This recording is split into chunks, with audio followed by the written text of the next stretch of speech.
Welcome back to another episode of the RAG Report podcast, my daily bulletin show where I bring to you a recruitment owner, advisor, supplier, anyone really with authority and knowledge in our space that are prepared to give up their time to help us all navigate through COVID-19. Today, I'm excited to be joined by Tom Morris.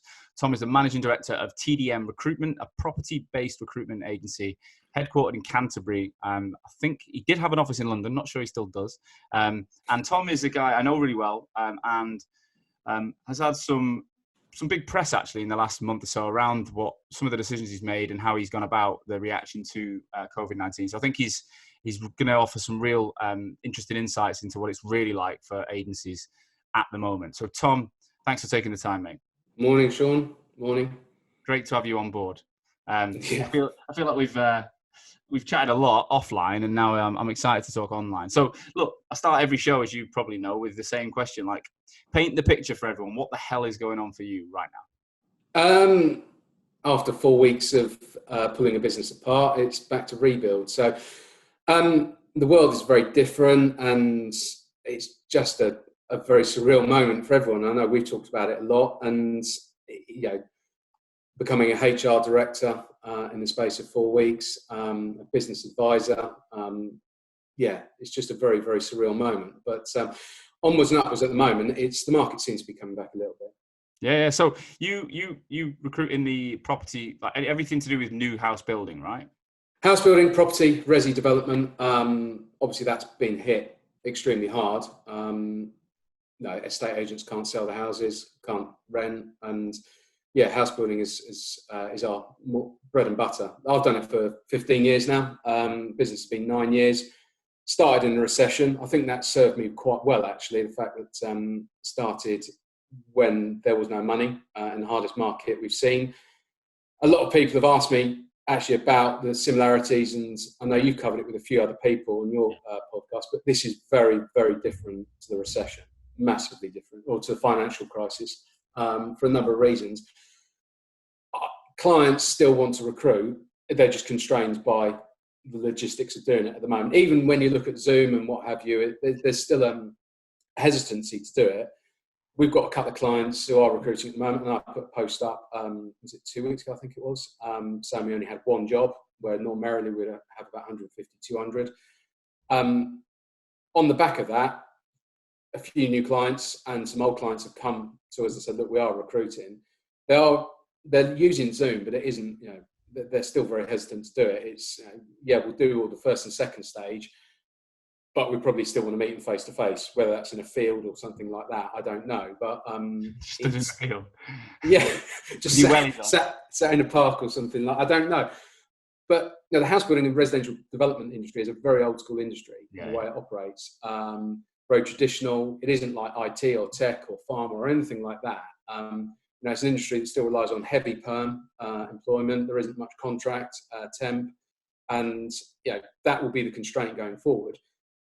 But the reality is, house builders are going to make redundancies, is my opinion, and we're all just sitting here waiting for furlough to end, and for that to finish, and I suppose the party to get going, or the bloodbath, whichever way you want to look at it. I think any industry at the moment, no matter what you do, international, contract, perm, UK based, is going to take some form of a hit in redundancies and office closures. No, I agree. So, Tom, let's go back to what was it about the middle of March when it all. I remember we shut our office on. I think it was Thursday, the 12th of March. I think I did 2 episodes of The Rag in the office, and if you listen to the episode I released with Ben Alexander last week, I actually sound really naive because I was like talking to him about, it's going to be a couple of weeks, it's getting quiet in London, and that was that was the last one I did, and I was like, that was the day before I shut the office. It felt like the 24 hours later, it just erupted and things changed at such a pace. Paint the picture. What was it like in your world at that point?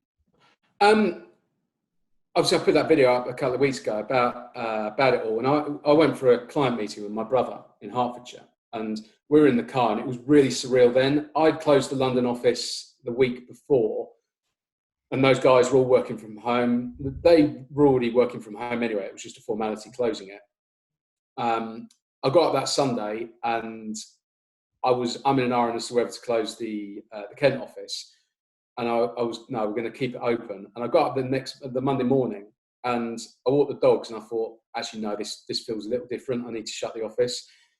And it just escalated out of that. I actually went into the Canterbury office, Kent office, because I knew what was coming. I knew that there was going to be an avalanche of clients saying, we're not going to hire, we're not going to do this. And to be frank, I didn't really want to be at home with my family for them to see what was about to ensue. It held up to about midday on that Monday, and pretty much after lunch, it was job after job after job, just cancelled, not hiring. I think all things told, in 36 hours, we lost about 170 grand, 180 grand worth of placements. Those were confirmed deals that were already due to start. No, on a quarterly basis. Thanks. What were they just cancelling them, saying, look, is it like pushed back indefinitely, or is it actually we're not going to need that? Some were pushed back, but they were, in my mind, they were cancelled. They weren't pushed back because I kept saying at the very beginning, in that mid-March period, this isn't like a 2 or 3 week play. This is a 3 or 4 month play. I couldn't see us getting out of this situation as a country, as an economy, within 3 or 4 weeks. The amount of people I spoke to would just be closed down, like you said, a couple of weeks and we'll be back to work. Couldn't see it. The virus was still going to be there. And even very early on, the phrase I kept saying to my senior team was, you have to be on the dance floor when the music starts again. That's the sole aim of it. Maybe it's because the business was born in the recession that I was so protective of cash. So looked at cash flow. Remember, we spoke after I did it on that Wednesday, and I said to you, and then bizarrely, you had that conference call with Greg Savage that came out, and I was like, oh my God, that's exactly what I've done. That day, we were, our burn rate of cash on a working day was 4,800 quid. That's what it cost to open TDM on a daily rate. We would have burnt through, if I'd waited and saw what had happened in a week or two, between 20 and 40,000 pounds in terms of cash. So from that very Monday, Tuesday, I just went on the offensive, tried to renegotiate with every supplier, looked at headcount. And, as you guys have covered on so many podcasts, the big cost to any business is staff. And I decided to close the London office. It was an expense that was at that time not justified. It didn't really fit within the longer term plan for TDM at the time as the world changed. So I had to address headcount, and unfortunately, I had to make 10 go. And even at 10, we weren't making money. That wasn't a profit-making business, even on that cash flow projections. And I put that post up on that Wednesday, got an interesting response, quite a lot of abuse directed at me, a few DMs of people like, you're disgusting, how can you do that? How did that make you feel? Didn't really bother me. It was interesting, I think it's more interesting the people that were commenting. And we've discussed this before. It tends to be one-man bands who have set up in the last couple of years, who are people who haven't got any headcount and haven't got anything really to lose. Lo and behold, I got quite a few messages, not 5 or 6 messages actually, from business owners that had been through the last recession, and they said, do you know what, you've done the one thing that I wish I'd done back in 2008, 2009. And there was one message from a chap, I won't name him, he's fairly well known in the industry, and he said, back in 2008, I sat there from mid-2008 waiting to see what would happen. And then it got to Christmas 2008, and I had to stand in front of my 22 staff who were remaining and tell them they weren't going to get paid before Christmas because the company was going into liquidation. And he said that it caused such a massive impact upon his life that he didn't really recover for 2 or 3 years afterwards. So he said, I wish I'd done what you'd done. I had the bollocks to do what you'd done. And people have asked me, because obviously then 3 days later, Rishi announced the furlough scheme, and everyone was like, put them in. And it isn't as easy as just dumping a load of people into furlough. Now, there are risks, there are complications, but people have asked me, would I have done the same? Do I wish I'd waited 3 days? No, I don't. I think I made exactly the right decision at that moment in time with that amount of information. It was the most, horrific day of my life, quite frankly, having to, whenever I've let anyone go, you always do it face to face. You always look them in the eyes and give them that opportunity. I had to phone 10 people like a machine gun and tell them that they'd lost their jobs. A number of them are, going on with personal. One of them is his wife is giving birth in 2 weeks' time. Another one is his mum was seriously ill. Another one was at a funeral that day for a family member. It was devastating. And but the reality is, I still had a job and a company. They didn't have a paycheck. So it can't be overstated. Any business owner out there, I think it's very easy to criticise when you've never stood in someone's shoes. Mm-hmm. And at the end of that day, I said to my wife, actually, when I came back in, the office is outside in a converted garage. I said to her, the company I previously worked for before I set up TDM did something very similar back in the recession. And I texted him. I hadn't spoken to him or contacted him probably about 4 or 5 years. And I texted him and said, today I learned the true meaning of never judge anyone's decisions until you stood in their shoes. Yeah. And I apologised to him 11 years later because he did a similar thing to me back in the day. And you thought he was. I was always angry about it. I always thought you fucked me over. Why did you do that? And I always swore to myself that I would never do that to my staff. And unfortunately, 11 years later, I was in his shoes. And I can only imagine how he felt doing it back then, because I felt absolutely fucking terrible, quite frankly. So it's, it's the staff and the employees, they are affected, but the business owners, the directors having to do these decisions from afar, it does have a massive impact. I think there was something I read the other day. It was like, business owners and HR teams who have had to make those decisions and communicate it are just, there's no support. Everyone's just like, they're the bad guy across the board.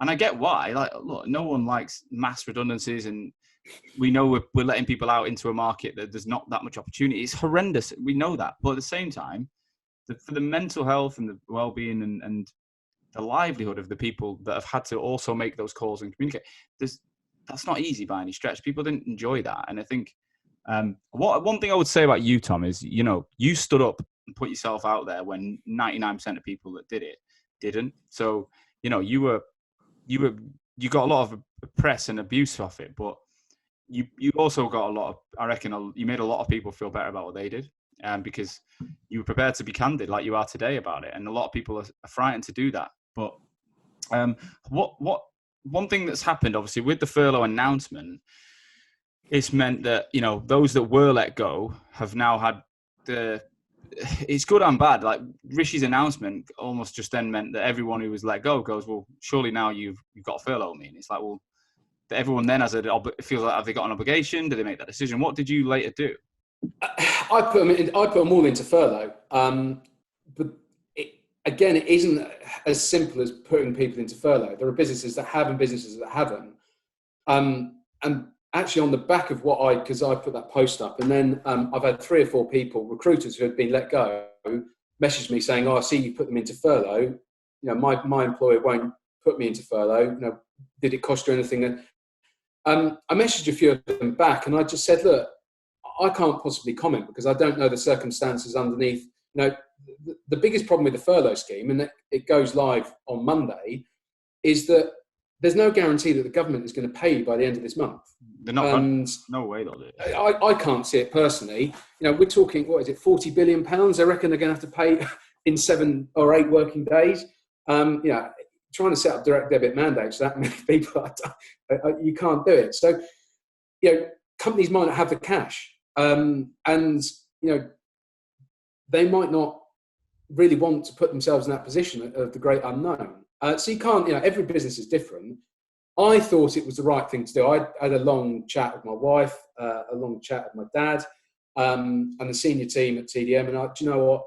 it was my call, as everything has been my call. But if I didn't do it, I think I would have regretted not giving them the opportunity to at least, secure some salary for the next few months. And yeah, it felt the right thing to do for me. But again, so every business is different. Yeah. It doesn't mean every company has to do it. So you went from 22 to 10, was it, overnight? Yes. Yeah. So then what's happened? So you've made that call. You've now brought the others back onto furlough. What's happened since? Put everyone bar two of them into furlough. So it's just me and two others at the moment. Right. The work isn't there to sustain the business. So 22 to 3. Yeah. Incredible. When were you 3 people? What year were you last 3 people? 2011, 2012. Wow. Fucking crazy. 8 years. You think about the reality of that. Like, I spoke to a guy the other day, 67 staff down to 6, like in a week. It's like, fucking hell. Like, that is big. And it's what do you do? The furlough scheme is brilliant. I think it's the beauty and the beast. The furlough scheme is great, but all it does is delay the inevitable in terms of what other companies are going to do. Come June, it's going to be a bloodbath. The way I describe it in a rather crude fashion is that the plates are going to get spinning. It's not 100 miles an hour; it's going to be 1,000,000 miles an hour, but they're going to have razor blades on the edges. And I think there's a lot of companies. After my video, I got calls from a lot of other recruitment owners going, "What the hell are you doing?" I mean, you called me and sort of said, "What bloody hell?"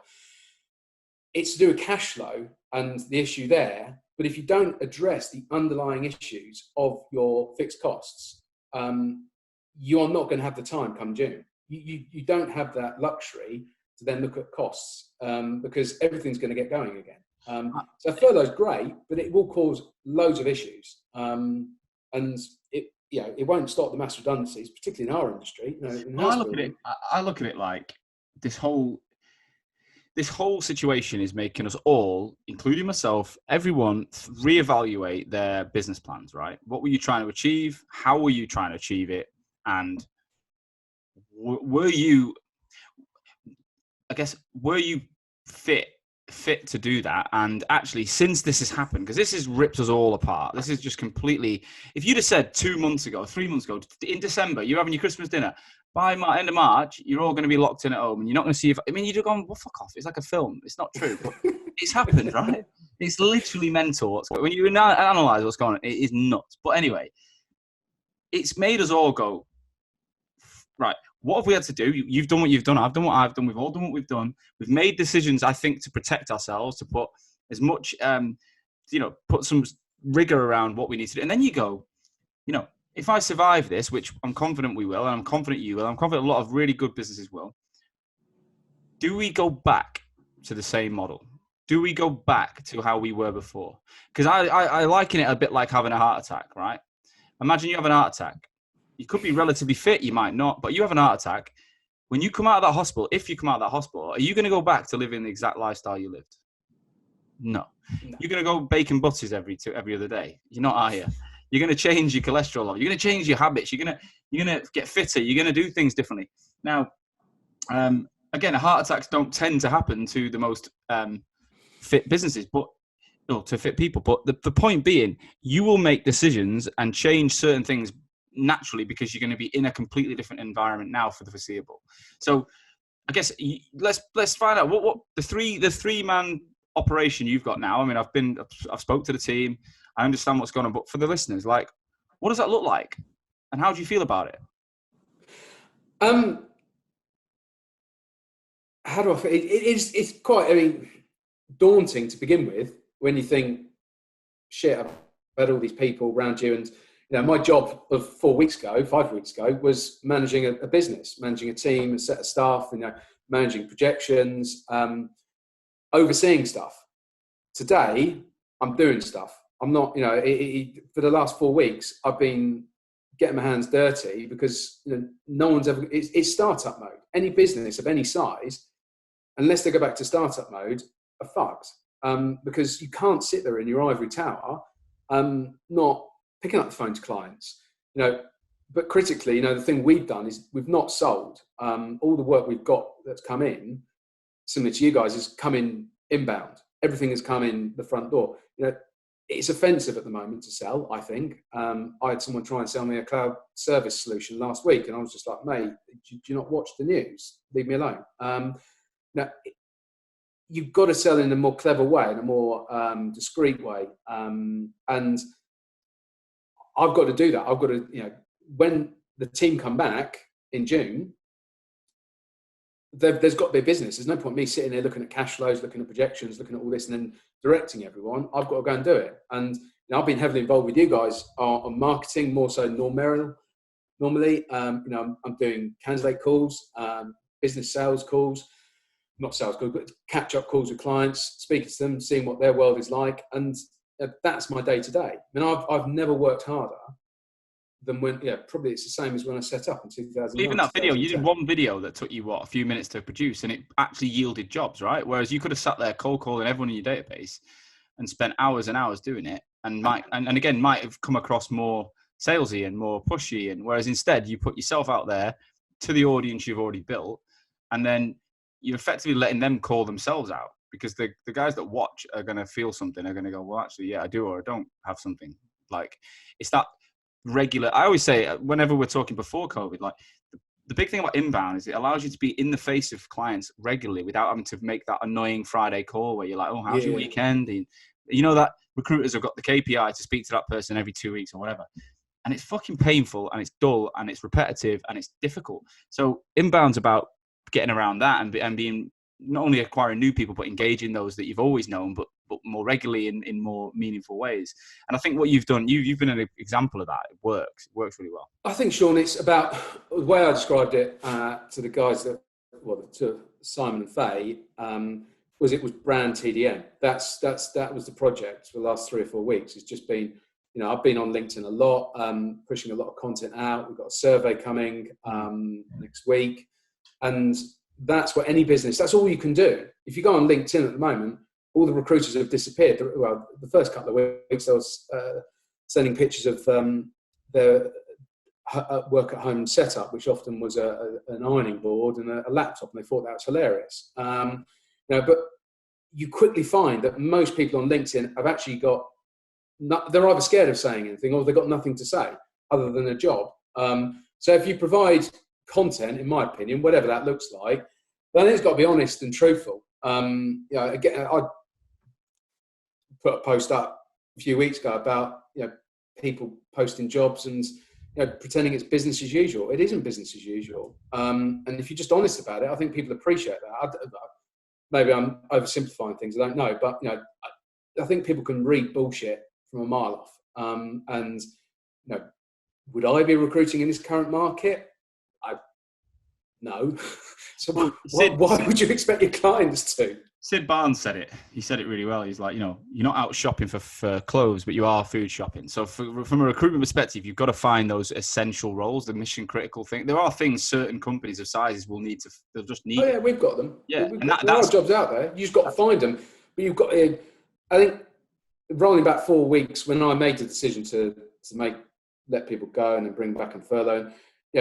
I think all any business owner can do, Sean, at the moment is make gut feel. I was just on a call to a candidate and said there is no rule book for this. If it was a financial crisis, we would know what to do.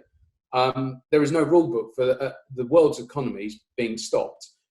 But there will be jobs out there, but you've got to work out where those jobs are going to be. If I was sat at house builder at the moment, what would I be looking at? Where do I think the market will be in 12, 18 months' time? Well, that's where I think we'll be. Then you work backwards to what are the candidates that are needed to get those companies to that point. Yeah. And any company in recruitment should be doing that. It shouldn't be going, let's just go and call fucking everyone.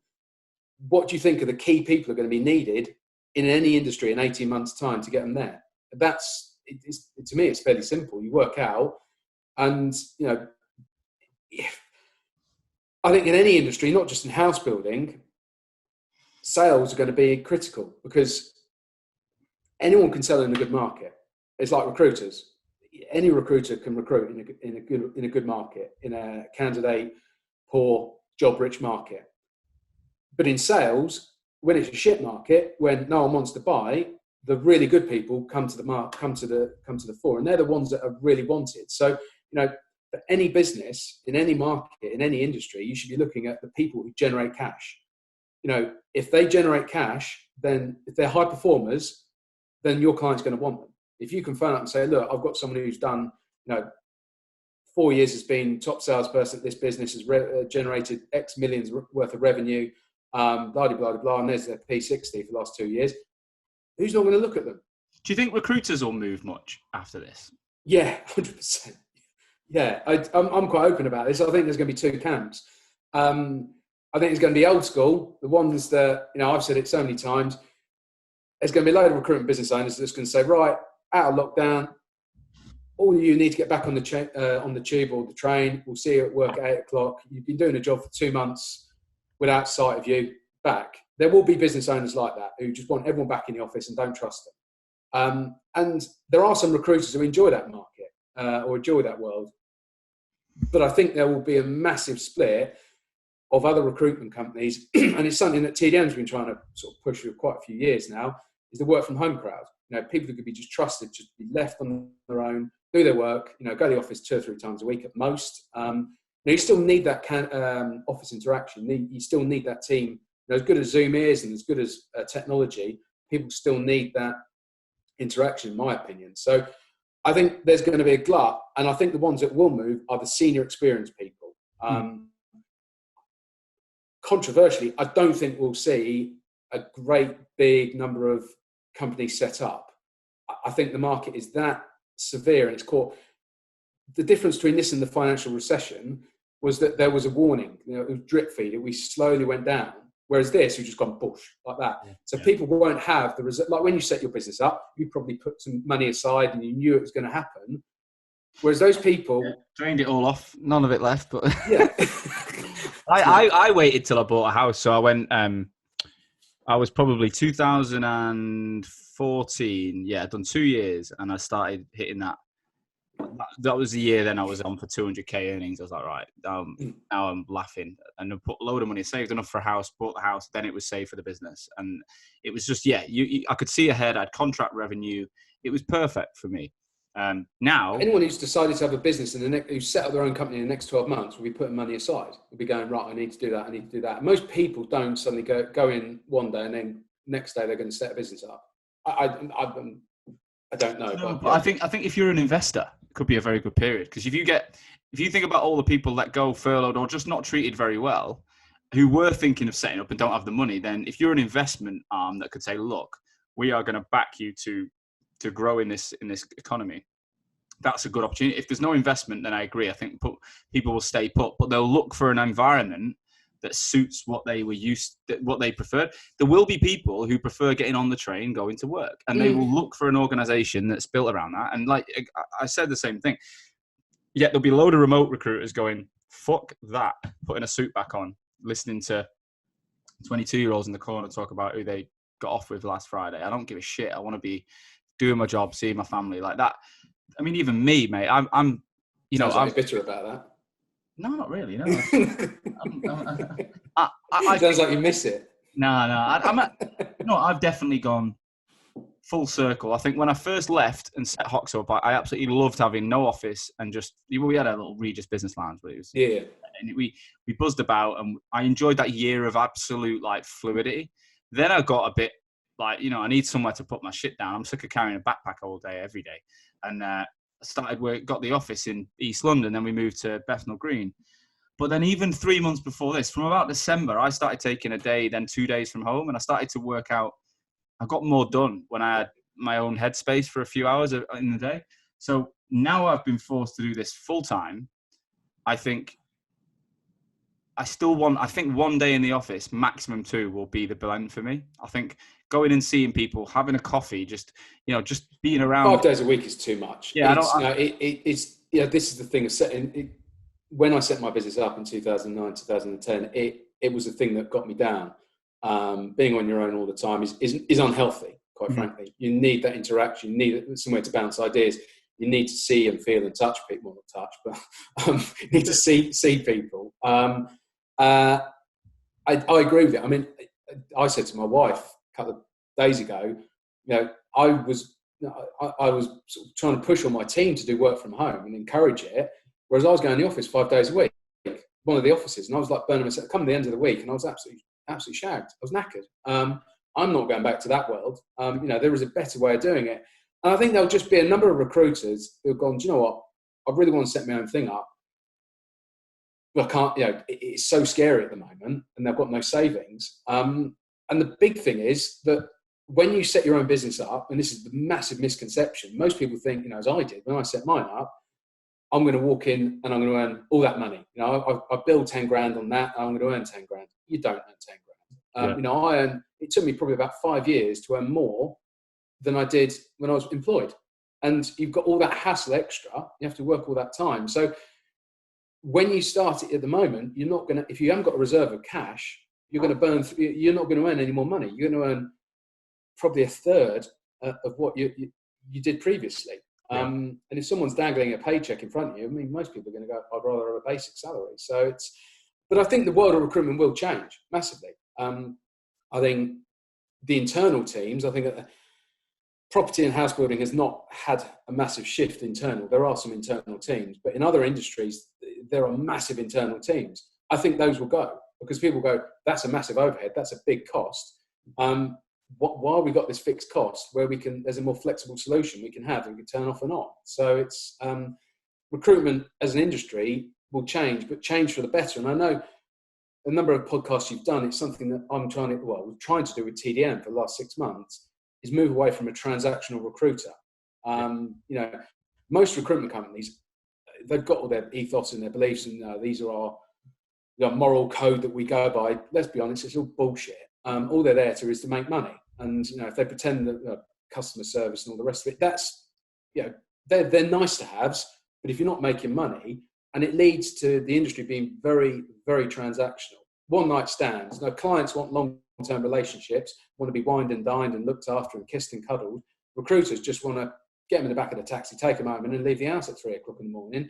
That's the way it is. I think that will change, and it's a good change. If you think about it, if you go back to the best people, the people that have started agencies, the guys that were top of the tree, I think they were always the guys who invested in the long term. I know the odd person.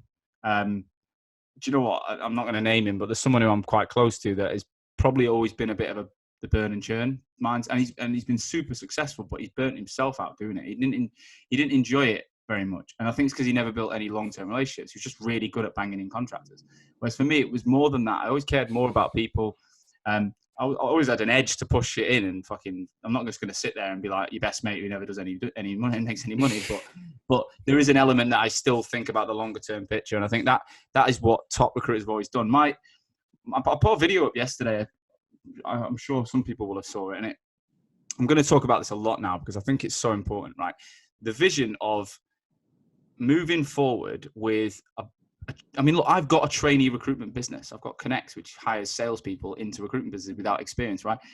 I don't know whether that business is at the moment on a standstill. We don't even know what we're going to do with it. But the reality is, if you look at that trainee bottom-up approach that a lot of businesses have had, leveraging growth, if you realize it, look at it now, you've got your cream of the crop, the best people that have proven their skills, they've made money, they're great relationship builders. Typically, they're the ones looking after 3 or 4 juniors, right? So they're 80% of their time is on building teams and people. And I know why. We all know why. It's not like it was a mistake. But now you think, if this could happen again. This could definitely happen again. It's a medical thing. It could happen at any time. Mutate and come back. Do I want a business where I'm leveraging the bottom-up approach for the future? Or could I take a massive percentage of that junior headcount, pump it into branding, content, automation, and feed my 10, 15, whatever number of absolute top people with better quality leads, help them build their brand, and have this almost like, absolute SAS type recruitment company that is shit hot. And we're all 20, 30% up productivity and revenue. We're all spending more time with family. We're all top of our game. And you find that, I remember Venquist got to that point when I was in like year 2. And then you go through it to the point where everyone becomes a manager. But we had a little sweet spot of about 6 months where there's about 15 of us, all doing really well, all making good money in the pub. It was great fun. And then it became, we're all managers and we all had our own shit to deal with. I mean, we've had people at TDM, or people who would remain at TDM, that we put into management roles, and invariably managers are the top performers, the big billers. And the old saying of the best salesperson doesn't make the best sales manager. Not always. It's a completely different skill set. I've learned, would I say I'm a natural manager? No, I wouldn't. I've learned because I've had to. I make a lot of mistakes. A lot of my things are perhaps not conventional ways of managing people, but you can only go on gut instinct. But when we moved up a number of people over the last 2 or 3 years to managing just small teams, not big teams, we're only talking like 2 or 3 people, the vast majority of them go, fuck that. Why would I want to be doing that? There's 2 individuals I can think of, their billings got affected. And we just went, no, we're not managing anymore. You're going back to billing because the loss of revenue is not sustainable, or is not acceptable just to manage junior people. So we've gone through that, and I 100% agree. It's the way companies are structured. The bigger issue is, and this is probably, I suppose, fundamentally comes down to the 2 camps. If you look at all that, I can think of 2 or 3 very successful companies in the property space that are bigger than TDM, and their business model is very much academy-led, pumping through. And you look at their senior team, it's all been office-based. So culturally, then suddenly saying, we're all going to go to a work-from-home solution, where, 70, 80% of their business has come through the academy. You must be at your desk 7 till 7. Let's all go and get pissed and go to strip clubs every night and what have you. It's going to be, they're not going to be able to change it. And they're going to die slowly because they're not culturally able to evolve. And my big thing is, I think any company that's under 40 headcount, as long as they are nimble enough and have made the necessary changes, will survive this, because they'll go into startup mode. I think any big company at 100 plus, headcount will be okay, because they invariably have investors and they've got big bank balances, or they've got factoring services. The ones that we will see the landscape change, in my humble opinion, is the 50 to 100 headcount. Invariably, they're owner driven. They've only got one investor in, the owner in the company, and culturally they've grown through that academy process. So they can't just suddenly flip to go work from home, because they've got so many people who are just ingrained in them to sit in the office, and they're not able to self-manage. I mean, the reality is most recruiters, they like to be told what to do. We don't run KPIs, and we've had recruiters before who have come into the business, who have been in KPI businesses historically. They've come into TDM because we say we don't run by that, and they don't do very well. And we shake hands, say goodbye, and then they go to other companies and they do really well, because they're constantly told what to do and pointed and directed. So I think that's what you'll find.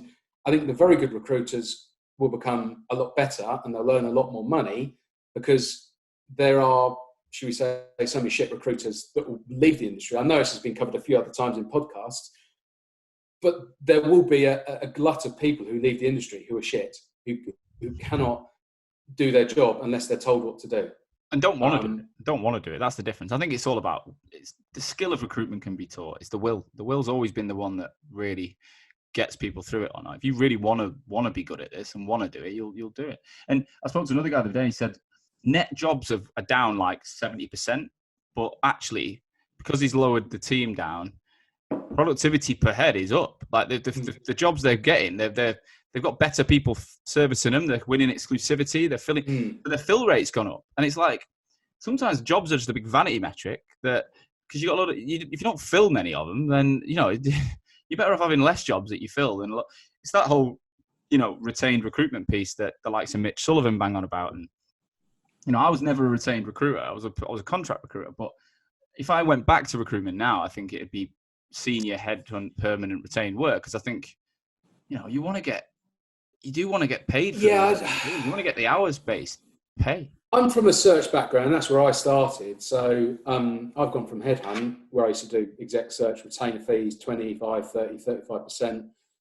And invariably, I'd walk out those meetings. I mean, we're talking meetings 10, 12 years ago, but you'd walk out the meeting, who's going to get the job. And you'd basically spend 3 months just trying to pad out the fee. I think what you'll find is the growth in niche specialists. I think that is, clients will go, we don't want a generalist. We don't want someone who does everything. We want someone who knows this market, who knows these people, and we'll give it to you exclusively. Controversially, I think any recruiter worth their salt should really be able to fill a job within 2 weeks. I'm not talking about the chief exec of Sky or BT or British Gas or anything like that. Most recruiters fill jobs between 50 and 100,000 pounds, or 25 and 100 grand.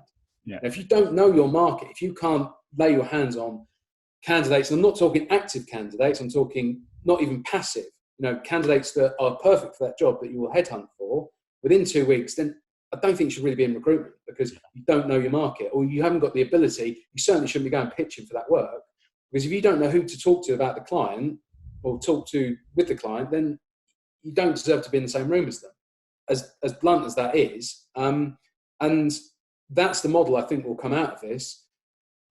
Yeah, people will pitch retainers, and I know Mitch likes that, and I've done retainers in the past, and I put a post up a few months ago about it, and I'm not a massive fan of them. I think, for a variety of reasons, I think clients end up wanting too much, or they want all bells and whistles. Whereas recruitment, let's be honest, is not, it isn't a science. We're not making stuff. It's about who you know. And if you don't know those people, you don't say to a client that I can get you a shortlist in 2 weeks. Then I don't really think you should be in that room. You're right. What's on the agenda for you then over the next couple of months? What's the likely brand TDM still, big push on that, and really, I suppose, stabilize the business and look what happens in May, June time. My gut feel is that I'm not trying to be pessimistic, but is it Stockton? What's that syndrome that everyone? The Stockdale syndrome. Never heard of it. But it is true. Except in the reality we're in, it's fucking terrible. It's going to be shit for everyone. It is. There's not going to be a day go by where there's not more bad news. You just accept it. I think the best thing anyone can ever do is just get up each day and just deal with what comes up. Take the little wins.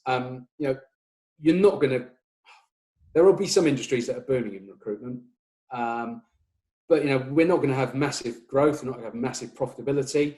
I believe this is going to be a 3 to 4 month play. I think the plan is to be still at the party when it starts again. All the measures we've taken, we will be, because a lot of companies will go out of the industry in any market. A lot of recruiters will give up. The recruiters that are left are going to have a bigger piece of a smaller pie, but that smaller pie is going to be worth a lot more than the bigger pie that it was 4 or 5 weeks ago. Yeah. And you'll make that money back. So it's more of a holding play, but not in an aggressive way, but certainly sort of trying to win work, but doing it in a more subtle, compassionate, which isn't a word that my wife would describe me as, way. So I think as well, it's important to try and get excited about what you can do to help these companies. Like, if you think about it, like, everyone's going to need to come out of this and see progress, and recruiters are right there ready to make that happen for their clients and candidates. People are going to get back into work. Companies are going to grow again. And, you can get excited about how you can see that organization, really well, go from being in the shit to hiring again and building houses or whatever it is sector you're funneling. Because otherwise, what's the point? If it's just about doing deals, fucking find something else to do. I mean, I think I've said this to you before. I mean, what you guys do is invaluable, because you provide answers to a lot of the questions that other recruitment owners, people are sat there on their own. They're not members of any other groups. They've only got their wives or husbands or partners to talk to, and they don't know what the fuck's going on elsewhere. That's what I think any recruitment business should be doing at the moment in their sector. They should be providing almost a comfort blanket, because the vast majority of your candidates and clients are sat at home with their families or their children or on their own, and they've got nothing to do. They're going to go on LinkedIn. There's a massive audience for it. We've done as you're aware, a survey about COVID-19 in our industry and the effect it would. We sent it out to over 20,000 people, and the response we've had, I wouldn't expect a response from that in any other markets, because people are at home and they want to know the answers. I've had MDs and owners of businesses email me saying, really appreciate your salary. The survey. Stuff like that 5 weeks ago would have just been junk file. Yeah, you're right. Straight away. People want answers. And if you can become the voice of reason, not of just extremism, but the voice of reason, provide a level of comfort to your candidates and to your clients, when it comes back, when they start looking to hire, they'll go, who was that person? Who was on LinkedIn? Who provided some answers? You may have never spoken to them before. That's what I think companies should be doing. That's what I'm certainly doing. I'm not trying to become a celebrity on LinkedIn or whatever or the industry, but people, would like some clarity on what's going on in their market. Remember this. I think a lot of recruiters don't realize this. They don't take time to think about this, but you've connected with your market all day, every day, right? So you've got your network, whoever that is, whatever market you recruit, you've probably got a decent number on LinkedIn of the similar type of people. If you're not a recruiter, if you're a project manager or an engineer or a sales guy or whatever in a different sector, and your job is not to be paid to grow a LinkedIn network, you won't have you probably haven't got a big network. You've probably got a couple of hundred people, and they probably treat it more like Facebook, where it's their ex-colleagues and stuff. So, and they might have a few recruiters on there, but we can't take it for granted that everyone goes on LinkedIn and sees loads of cool information. They probably don't. So when you're putting your stuff out, you might be the only bit of info that's relevant to them. They see that day. So take that and run with it. Well, look, Tom, we've run out of time, mate. I think I could talk to you about this for hours. We've obviously got a very similar mindset on it. As I always ask, I know you've had a lot of messages and stuff, but are you open for people to get in touch and ask some questions and find out more? Yeah, good and bad. Always be nice, guys. Be nice. But no, I'm joking. Whatever. Be candid, right? But yeah, I think people should reach out and ask a bit more and get under the bonnet of how you've done what you've done, because there'll be shitloads of people in the same boat. Always happy to. You're a legend, Tom. Let's check in again in a couple of months and see how TDM towers are growing and how it's all been. I'm pretty confident you're going to be in a really good spot when this changes. Cheers, Sean. Awesome. Guys, thanks again for listening to another episode of the Rag Report. I do hope you're enjoying the daily episodes. They're not going to stop anytime soon.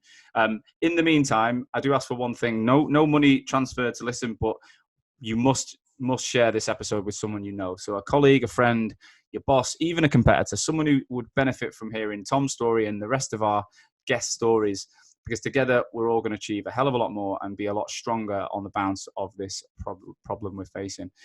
Also on iTunes, please get on there and give us your ratings, because it helps us grow. I'll be back again tomorrow with more news from another owner, advisor, expert in our sector. In the meantime, stay safe.